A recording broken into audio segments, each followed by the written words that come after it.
ndeko oyo siko aye amoni mbongo likolo ta mosusu ya tombo bien eloko moko ya valeur te tomonaka par exemple batombo bandeko bakundamaka na bilamba ya talo après quelques jours ta mosusu bato baye bapikoli yango bazwi bilamba yango ya talo bake kolata basor ya bato wana ekozala ndenge nini? Déjà na mik mwana ata lelo te ata lobi mais akosibi mpe na kosala bongo eza na bato mosusu baza négligence premièrement ya loto eza banégligence ki bongo paster mon église alobaki kolokota eloko te azoloba eloko papa journaliste eza na bato basutu kaka boye sibikama moko ebayebi ebimeli wapi bato batika bino bazomona ndenge bozovivre ezosatisfaire motelo baza na esimo te bakoya koaprete lisungi na sport moko ezosanu yo oza conscient to na mpupirete moko boye to ovivre na kati ya nuance moko mpona opercevoir bénédiction wana donc ezali sa mutu oyo ake kokikola mutu oyo bakumbi ikoli ye mpona arécupere kobilamba ya talo bakureki oesite komala eba ete azali mutu asali péché moko majeur kama na ekozala lourd. Debout Congolais, bénis par les sons, unis dans les vents pour l'indépendance. Unis au son, Shizo Pinda, Daimana, Shido Twendele, Nakila Tokotonga Mo, Nakole Kakito, Kikamu, Congo, Yamakulu, Congo, Oiti, Congo, Yaluzolo, Congo, Betoke, Fulu, Sange, Betoke, Tombo, Lange, Jaji, Kumaja, Kashiri, Nondo, Wakuji, Kajiji, Wakushira, Milanga, Yetu, Chendelele. Nyonso balandi ya haut-parleur esengo koyeba ke boza ebele bozalaki kolanda boza kolanda bosali biso déjà ba message vidéo yo pourquoi bozotala bozomituna pe papa Kadiombo de heureuse mémoire bato mingi bayebaki kaka na côté ya comédie mais haut-parleur ezomeka mpe kobimisa un peu côté mystique to caché ya bato ebele kaka ye te bato ebele oyo bakenda bakufa batika biso na mosuni haut-parleur tolobelaka bango soki bokoti bandeko bakolanda biso na YouTube to pe nano za non abonné te kota déjà komaka haut-parleur TV au s'abonner wana royeba kolanda makambo tolobelaka awa to pe chaque jour à partir ya 14h05 bandeko babengaki biso baza kolala ti 3h du matin heure ya rediffusion merci Nabino ndenge bozali koyoka mbela programme eza toujours bongo lobby to ça raté to pe un peu j'ai dit pona kozonga na mokolo oyo ezali vendredi na 14h05 et puis samedi na 9h40 bino nyonso bozalaka wana esengo ya makasi moto ayebi esika uti te moya ayebi esika azali kokende ekozala pasi ntango bolandaka biso boye soso aleli benga papa benga mama benga bandeko nyonso bakotaka bino nyonso babitue bavevre na biso boza wana mpona kolanda masolo lelo tokolobela masolo makambo etali cimetière tokokenda yango par rapport ya baréaction na bino baquestion na bino ebangisaki bandeko ebele bamisusu balobaki ke ndeko mokendi mpona nini basije boye kolobela yango eza kobangisa ezopesa nzoto malili mais makambo bongo nde biso tolinga mpe kolobela mpona bocomprendre mpe mingi bandeko bobenga nanu te botindela biso mwa bamessage et comment déjà rendez-vous to pe l'émission na bino ba vrai na biso alors le tour ya bandeko Shekina oyo azana biso na singa bien que na mobembo par rapport à ba réaction par rapport à ba téléspectateurs na biso to comment ça là selon demande na bino alors azana biso ndeko Shekina mbote na yo bipai ozwami gloire à mon bonté mbote no papa Mukendi on te ki osala awa bomekaki un peu kolobela likambo talaki ba cimetière bozalaki na ndeko ancêtre sortie médiatique na yo sur de ba point misusu bozaki d'accord te nango na yo etelaki ba ndeko misusu ba pasteur to pe ba pandisa ngo misusu alors là tozongi déjà na likambo déjà bandeko basolo ba que eza sujet moko oyo eza kobangisa mingi eloko nini okoki mpe kotelisa na mokili que lelo cimetière ekoma esika moko endroit moko oyo bato bakoma kosakana nango mystique nango esila to mpe mystique nango ezalaka kaka impact nango spirituel ezalaka que bato baignoraka. Qu'est-ce que okoki otelisa na mokili monimo?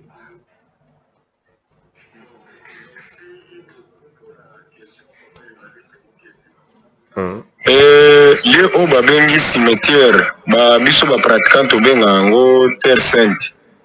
Terre sainte eza esika oyo bakendaka te kosala n'importe quoi. Déjà mutu oyo azokende kose comporte te na ndenge oyo esengeli na kozala na en dehors ya ba principe oyo il faut que okende ko ozala nango ntango oza na terre sainte. Donc déjà ozali maudit, et en plus beaucoup de gens bazalaka possédés à cause ya koyeba te valeur ya cimetière. Ok kuna na balolenge moko boye il ne fallait pas déjà yango ezosala bato ebele lelo bazo comprendre te mpona nini kaka ye makambo fo eyelaka ekoma ntango mosusu apense ke eza bamakambo ya famille. Or kande akenda kokometre eloko moko il ne fallait pas asala na kati ya cimetière oyo biso tobengaka terre sainte. Donc voilà papa journaliste Mukeni.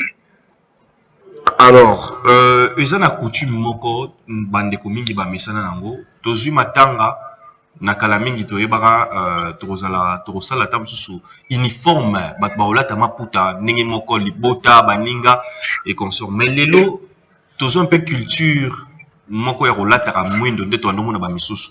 Mais ndeko est-ce que couleur ndenge tobanda kolata ba uniforme na biso bamaputa na kala na lelo bato mingi bakomolinga kolata mwindu na kokende na cimetière, est-ce que ezali un impact moko na ba vie na biso? Bon, merci papa journaliste Mukeni mpona kopesa ngai question wana.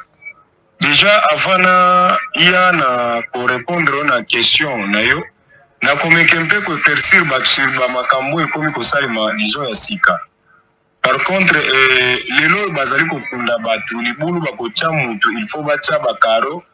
Or miroir wana ya karo ezosala eteke visibilité ya mentalité na ye esala continuité même na famille oyo atiki na planète terre.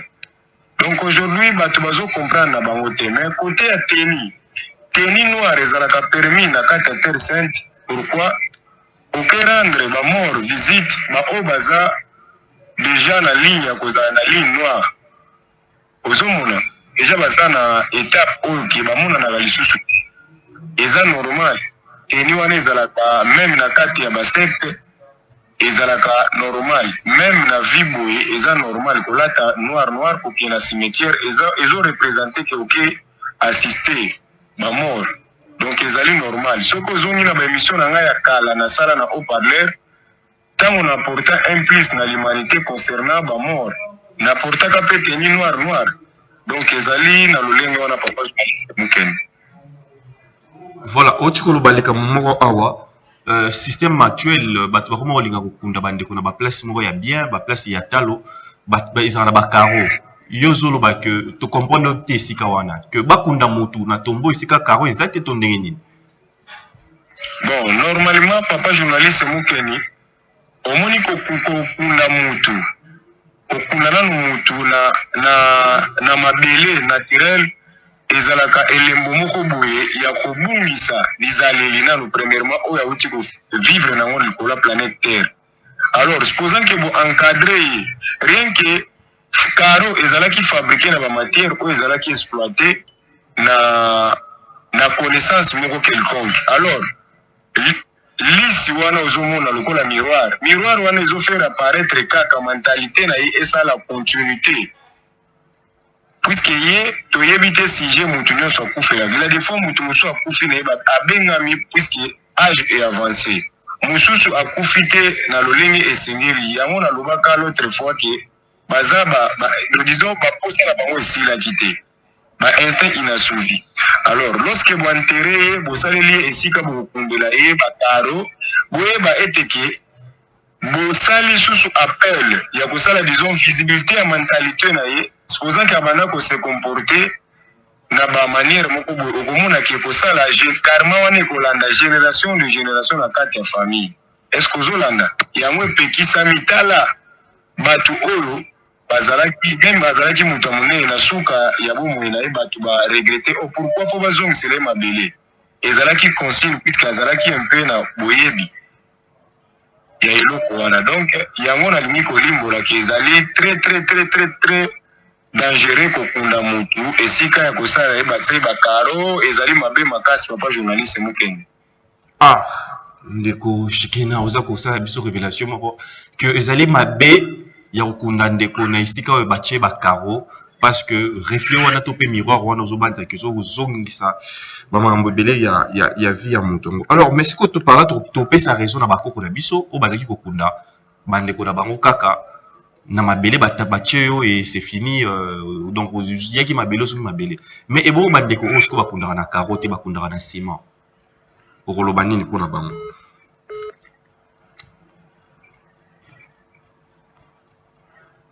Allô? Oui, je vous écoute, papa journaliste Mukenge. On a dû répondre à la question. Oui, allez-y. Oui, donc, Moutounio so bapungie basali ba béton. Béton wana bosali. Bo arrêter bénédiction oyo azalaki nango. Et ya ko se produire sous na famille na bino. Est-ce que vous allez comprendre? Alors, ce qui vous sali caro eza na image ya miroir. Ezo faire apparaître kaka bizaleli na ye. Oyo ye abana ko vivre na ngo mutu wana kitelo. Oui, moto bakundisiko na carotte na ciment.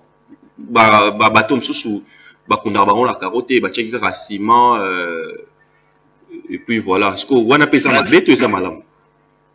Ezali mabe makasi. Yango na uchi koloba awa. Bango nyonso wana na kala soki tozongi nalobaki bien na émission moko toya kosala wana na yambaki invitation wana otindaki wana na ya korépondre. Alors soki tokei na bavillage aujourd'hui village ezobima kaka source moko boye ezoproduire biloko ebele. Pourquoi? Barespectaka banorme oyo il faut mutu azalela nango na mokili to il faut ntango akite biso comment est-ce que tokozongiselaka susu image oyo na famille na biso. Raison pour laquelle la village mutu oyo amemaka kuna désordre autaka par exemple auti ko vivre na mboka mindele auti ko vivre na ville ake no nga na lingi béton okomona ba chef coutumier bakoloba na ye awa biloko wana ezalaka te. Awa il faut kunda makaka boyi ezalaka signe oyo akozongisa prospérité na bino na mabele na bino lobi mutu akoya kosala susu akoya ko vivre lokola yo ndenge ovivraki na bolamu oyo banda kosala na famille. Donc ezalaka bongo papa journaliste Mukenge. Ok, donc otalisi biso na likambo wana ebongo mena kala bazalaki kosala te morgue ezalaki te bazalaki kolongola bato biloko te na kati ya libumu. Est-ce que pe wana eza na impact ndenge lelo ndeko na bino akufi soki tomeme na morgue balongole biloko ya kati e consort mena kala bakoko na biso ezosalema te tokoloba nini ezalaki mpe na impact to te? Omoni papa journaliste Mukenge aujourd'hui nakolobela bato concernant oyo etali ancestral na biso. Aujourd'hui bato babosani eza na baargument to babiloko ya mike eneutralizaka talisima que ça soit élevé à talisima ngo rien que soki tozwi lindalala bato bayebaka te role ekenda ejouaka ozali komona. Alors idem aussi na ndenge ozali kotunanga ke mutu azali kokufa balongoli biloko ya kati bambome na baformol bon il a des fois akufi na ye déjà aza na boyebi te ya bamakambo wana mais nakala du fait que ezalaki te basirikwi wana ezalaki te raison pour laquelle ezalaki kaka kosalemela bongo eza nango problème te.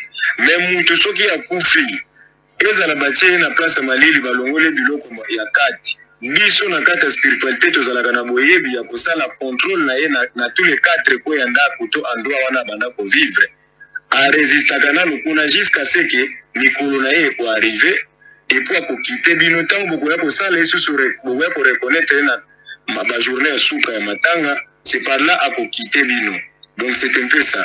Sinon on est à la problème vraiment. Donc aux autres c'est que on est à un problème par rapport il y a Colombo la blog ça un problème mais phénomène de kindala parce que bande ko balanda bande ko prendre ma bébé lindala la izana tina nini na likambo liwa ya moto omoni lindalala na kati ya liwa ya moto lindalala d'avance ezali signe moko boye moto za na mandalala mibale je ne sais pas na ba différents tribus toza na ngo baza na ba appellation na bango toza na mandalala ya tobenga ngo ya liba disombo lo disons lindalala wana ezalaka lindalala moko sacré puisque souvent na kala biso ba défunt papa tango babana kosalisaka bato que ça soit même ba joueur bazokende kobeta na ba pays étranger lindalala kaka bakomema osala talisman ya ndenge nini ekoneutralize alors na liwa ya mutu lindalala simple o bato tu bayebi yango baitilizaka même na koyamba mokonzi baitilizaka lindalala ezalaka signe moko boye erapelaka biso na badifférent tribu toza nango kuna mpe baloi eza un peu différent mpona biso ezalaka symbole moko boye ezorepresente ke mutu moko boye oyo azalaki disons être cher akite biso. Est-ce que ozali kolanda mutu oyo azalaki un peu na valeur ntango akitaka mboka nyonso ezalaka na mawa en même temps ka lindalala yango eza mpe utilize na bajournée mosusu ya bafete ou bazoyamba mokonzi moko boye. Par contre tu peux connaître l'ancestral mais sans connaître le cosmique de Ozanil Pablo eza vice versa, raison pour laquelle tradition eza kaka différent papa journaliste Mukeni. Voilà, alors oui, donc c'est un peu ça. Ya mona mingi pe ba tchaka donc pratique wana depuis bakoko na biso ya kotia so mutakufi ba chepe lindalala na nzela. Oui, lindalala souvent ya mona expliquer toza na deux sortes de mandats. Voilà, bandeko bobenga nanu te tozwa vraiment temps ya ko mususu eza utilisé pona service oyo etangami ancestral sur le plan spirituel. Alors mususu ezalaka pona kopesa honneur na fete ou pona kolakisa signe ke eza na eloko moko ya malamu te uti kosalema dizo signe ya suspect eza na mboka. Donc c'est un peu ça. Soko tali na ba village tomonaka mpe ke nzete moko boye ya safu ezokweyisa tro bafleur bakokanga ngo lindalala ekolemba kokweyisa bafleur wana. Donc eza mpe na bautilisation ebele soki na bandi kodecortika yango tokoki meme kolala na plateau. Donc merci journaliste Mukeni, comme ça to avancer. Voilà, alors tout le monde même la Bible, même bazolo bela même bandeko ba catholique, basala je ne sais pas comment on appelle ba jour fête ceux qui des rameaux et consorts. Donc voilà, alors on va lire un peu le message bandeko bobenga na noté toroyoka bino, toroyoka et puis torope sabino pétan ya roso m'appelle. On va lire le message ndeko moko komi. Abi bonjour papa journaliste. Tout na invité na yo soki kokatisa banzoloko ya bukoko eza bientôt eza mabe. Bon, bien que ezokende biso mpe libanda moi mingi parce que le lot tozolobela likambo vraiment il y a cimetière valeur nango et pas na biso bayindo bakoko na likambo mpe ya liwa na likambo ya nzoto na biso tokokota un peu tokota un peu mo motuna wana na likambo etali nzoto na biso boyebi nango na likambo oyo ya banzoloko pe lokola bandeko basengi un peu bakoka koyeba tokozwa ndeko mosusu oyo batuni ndeko nalingi nayeba kokende matanga eza malamu to ezali mabe. Alors wana bandeko bazotuna baquestion bandeko mosusu baza kobenga bobenga nanu te s'il vous plaît bobenga nanu te tozwa invité na biso akoka mpe korépondre na baquestion na biso na lombango parce que mpona bandeko oyo déjà bameki mpe kotuna bandeko mingi bazobenga. Alors un peu plus rapidement par rapport ya nzoto na biso ndeko Shekina bato bakotaka mpe bamakambo ebele avant akufa bandeko mpe bato nini metuna moto neti akatisa banzoloko ya bokoko ezali mabe to ezali malamu nini okoki oyebisa na bandeko bakomeli biso na message. Papa journaliste ni question malamu. Alors bandeko baza kolanda biso na likambo ya nzoto ndenge tozali kosolola awa mpona mpe ke moto akende kokufa soki otuna avant ke moto akufa est ce que soki moto akatisa banzoloko ya bokoko ezali malamu to ezali mabe?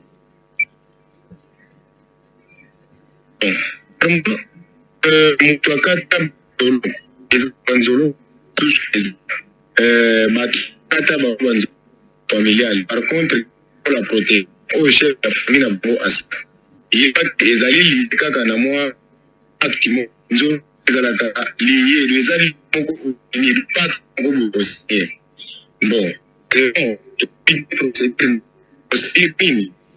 toujours quand sous malamu te tozali koyoka yo lisusu malamu te. Oui, ozala mwa mosika ya tv na yo ozala vraiment mwa mosika ya tv na yo. Ah oui, na moment mosika comme ça vous allez koyoka malade. Voilà, allez-y. Ah oui, concernant Mzoko, et dans la banque plus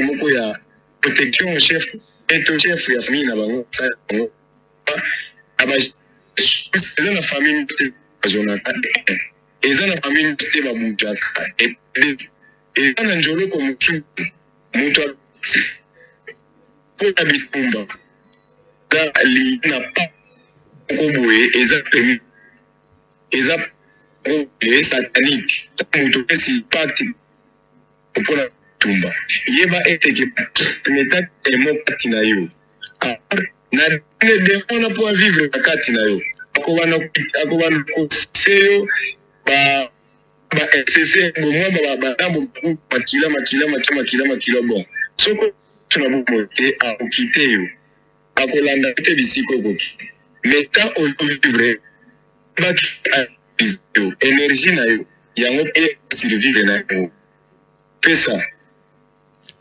Voilà, merci Ndeko Tozomon un peu le camp de communication. Alors maintenant, il y a les caméras réseaux ça abisso deux photos ou un peu bandeko maintenant ba koki ko benga biso un peu plus rapide to pe bandeko ba koki ko tinda ba SMS pour un peu Ndeko Shekina akoko ko pesa biso ba biano mingi. Chaîne is libre 160.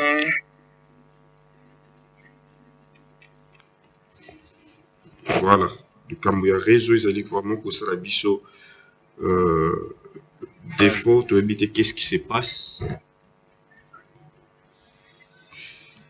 Je ne sais pas qu'est-ce qui se passe. Bonjour, voilà, on va prendre le premier intervenant. Ok. Allons de Kobengi biso à Komona. Voilà, papa, depuis Équateur, Bambote. Participation à Bino Motuna Toli. Allô? Papa na expliqué makambo ya cimetière. A expliqué sorte ramo banini. Makambo ngo azoloba. Azozongo na Bible to azozongo na ouvrage nini. So za la Bible peut être sur ba verset pour que et faciliter de compréhension. Voilà. Merci beaucoup, papa, pour nous. On va prendre encore notre personne. Merci, papa, Bilan, son Équateur. Tous réponse. Et il y a mon abino. Ok. On va toujours connecter de la réponse. Merci beaucoup. Ok. Papa, tu n'es pas le Cambouya. Alors. La connexion est juste là.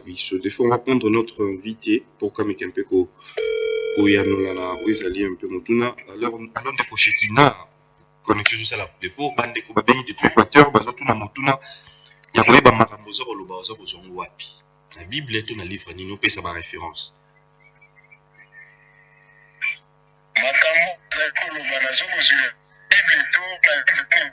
Ouais.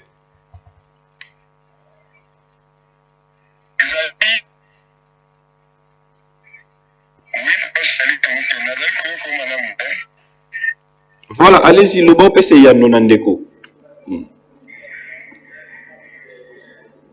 Na question na ki malamu te compliqué biso. Alingaki l'impression comme ça na yoka risque possible. Ouais, ndeko atuni motuna soki makambo za koloba oza kozwa yango wapi. Eza na Bible to na livre nini ba ko kape koyeba.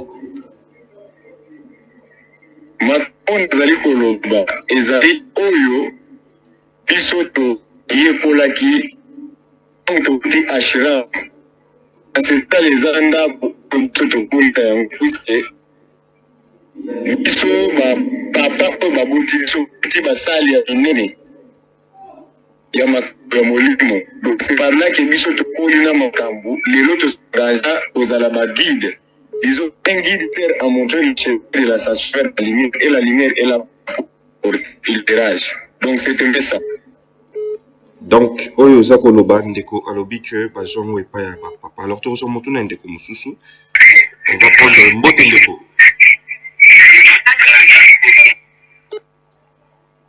Allô, il est parti. Ndeko Shekina.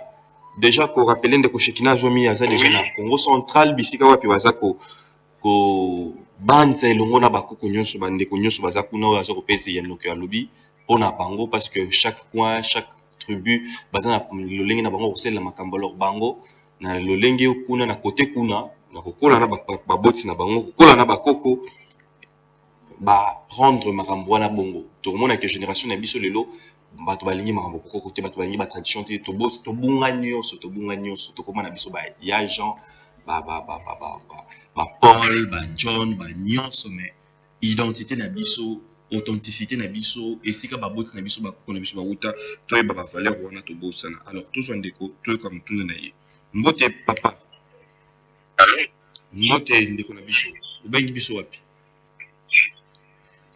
Mais toujours en Équateur, on peut couper. Ok. Mais à convaincre Bissoté, il fallait appuyer sur la position. Chose là, il y a mon ancestral, c'est quoi donc on demande que ma camarade sur le banc est dans solo pour le coup. Pour convaincre Bissoté, pouvait Bissoté madame est dans solo. Ok.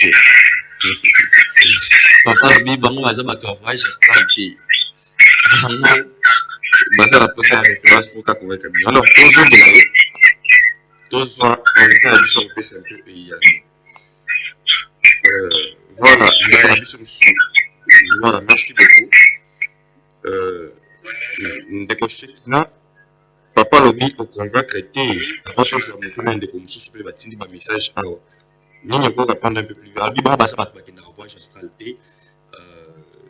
Est-ce que physiquement boye ndenge nini bakoki koyeba makambo za koloba ezali ya solo.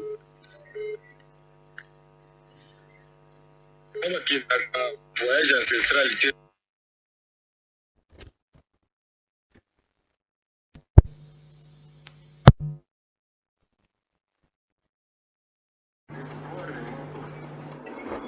boyebi oyo aujourd'hui yango ezo permettre bato oyo baza na mikakatano bazwa guérison.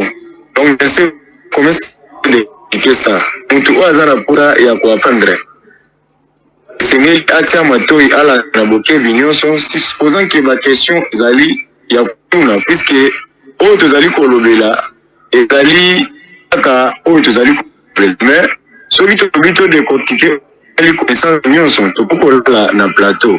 Raison pour laquelle nous devons répondre na baquestion na bino mais na ye te na thème oyo tozali kolobela. Donc voilà.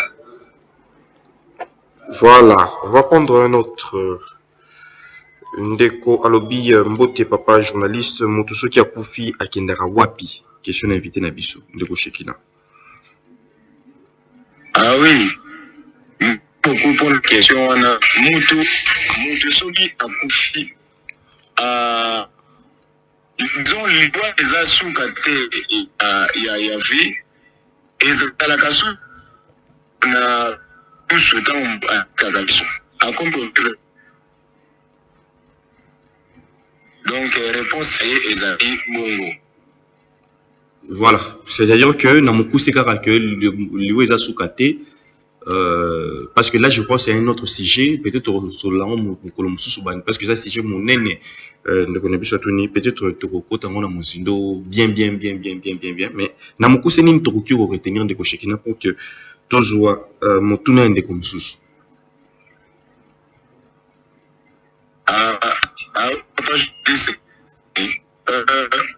na mokuse oyo bato ifo basimba to bazala na yango bazala nanu premier na kati ya sensation ba appel to na kati ya sensation ya kobamba oyo ya kovisite bango na banzo nzoto elobaka mpe nzoto ya appel mais yo moto ndenge ozali vivre est-ce que ntaka ba appel wana eyaka na nzoto na yo interruption puisque nzoto ya moto okosutuka alere moko boye faire de coup esali yo moko boye okosutuka boye ate na biso ezali kobenga yo ezali parmi basini oyo esaka ke bazali kobenga yo eza na bapele ayo eyelaka eza na basini kaka ya toto ezali na bavisite ya ba esprit maléfique kana mokili ezoka baporte ya koko ekoluka basika ya détruire bazalaka mpa na ya nzoto. Alors mutu yo moko il faut obongisa nzoto na yo kala na kati ya bopire te taux de vibration ezala élevé ozalaka na boyebi ya koseka mapeli wana mpe kolutaka nango te outilize lolenge bansete na oyo to ye moko nzambe mpe kolelaka kati ya ba bilembo oyo na nzoto. Donc ezali un peu bongo papa journaliste mokene. Ok, donc ndeko azote otalisi biso que esengeli tozalaka peto même nzoto na biso ezali na baporte esengeli tozala peto toyeba comment koyoka ba vibration parce que le temps ozoloba bongo faire penser eloko moko bandeko bamonaka tshungi biso par exemple eloko bimio mpona nini mbuma moko bimio ta mosusu na katikati ya misu to pipi bipai na bipai nyonso wana peut-être to bandono bakoko na biso bandoko yebisa biso ta mosusu elakisi boye ta mosusu elakisi boye ezoko interpeller biso eloko moko mais tozonga na motuna ndeko mosusu alobi bonjour ndeko soki otie mbongo likolo ya tombe na mwa maloba est-ce que ça mabe to malamu. Alors par là kutu ngena ba parce que ça na question na biso ya suka koyeba ke ton bandeko to kuta rapena ba cimetière au mona be likolo ya cimetière ya parler ya tombo moko boye bidon moko tamsu okuti sac tamsu okuti sani tamsu okuti nyama ndeko shekina est-ce que ko sala bongo zali malamu to zali mabe.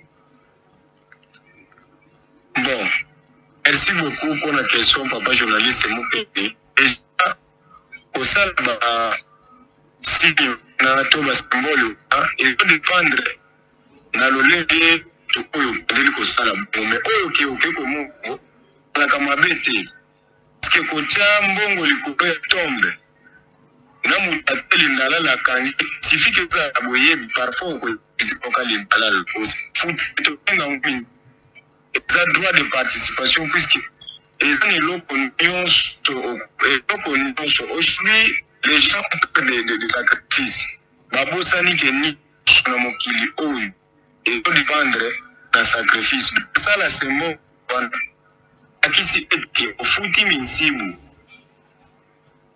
ofuti misibu za la mobile oken ko gorger ni na cimetière ezali selon la tradition na biso ezali makasi te eza esika oyo mélanger na ba instinct na esprit mo wana ezali impliqué soko viki na moi opilete moko boye yeba ete koko na côté mosusu mutu oyo vivra ki ba sa esili kite azaba esprit oyo lelo baye bazolata mokili ato surtout bazovivre na ignorant to c'est aujourd'hui baza possédé basala kama bonsia bayebi te oyo nzoto na yo eza nango porte ya to gul ya et la bienga na bango na mokili aya kosepisa mposa ya nzoto. Donc c'est un peu ça papa journaliste mo. Alors ndeko oyo siko aye amoni mbongo likolo ta msu ya tombo bies eloko moko ya valeur te monaka par exemple batombo ndeko bakundamaka na bilamba ya talo après quelques jours ta msusu bato baye bapikoli yango bazwi bilamba yango ya talo bake kolata basoro ya bato wana ekozala ndenge nini? Déjà na mik mwana ata lelo te ata lobi mais akosibi pe na kosala bongo normalement ezango na mokuse. Aujourd'hui nous préférons kutuna rappeler na kati kaka ndenge na tukolobela yo ke mutu faut ko vivre na peto pona o comprendre réalité to ba faveur sous o bazo apporter yo même na quelque pour comprendre les mots sont mon ezana batu musu baza négligence premièrement l'auto za ba négligence qui ngo passer en église à l'obaki kolokote lokote azolo belo papa je me pèse ezana ba surtout kaka boye civiquement ni maman e ba ebimé doit que bato batika bino bazomona ndenge bozo vivre ezo satisfaire motelo baza nesimute bakoya ko apprendre lisungi na sport moko rezo anu yo ko conscient to vivre moko beto o vivre takati ya nuance moko pona recevoir bénédiction na donc ezali ça tout oyo akeko ikola mutu ko bakumbi ikoli pona arekipe ko bilamba ya tabo rekinde o esiste mala eba ete azali mutu a sali péché moko majeur kama ne ko lourd. Donc c'est un peu ça papa journaliste mokene.